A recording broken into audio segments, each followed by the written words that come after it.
we more worried about? Are we more worried about plaintiff sympathy or defense anger? And how does that work? Push of a button.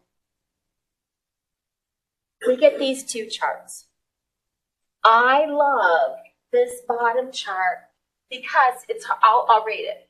It says, what do you think about the number of lawsuits these days? That's a common perception we can attest.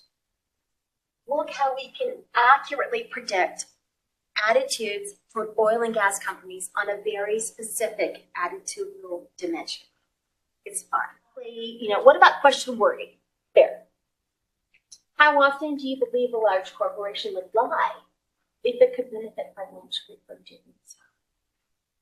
Obviously more jurors than arbitrators, but take a look at this.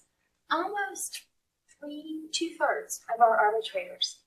And this is what I think is so interesting. This was a poll that we did in December and January of this year with arbitrators in the AAA. And we said, your names won't be associated, but your answers will be shared with your fellow arbitrators. A self-report of almost 2/3.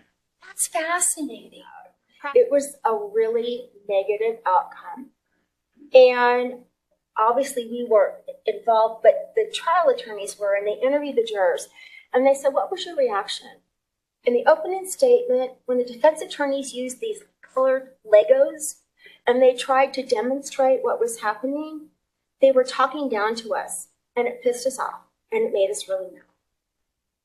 What we are seeing is jurors today are becoming more sophisticated, savvy, and independent thinkers, and they don't want to be spooned.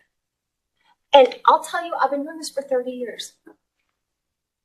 Beginning of my career, spoon feed. No longer. We got to take them where they're at. When I come in, ask, what's the storyboard? And here's why. And most of the time, the trial team will say, I don't want the storyboard. We're in the middle of discovery. What are you thinking? We're not talking about demonstratives.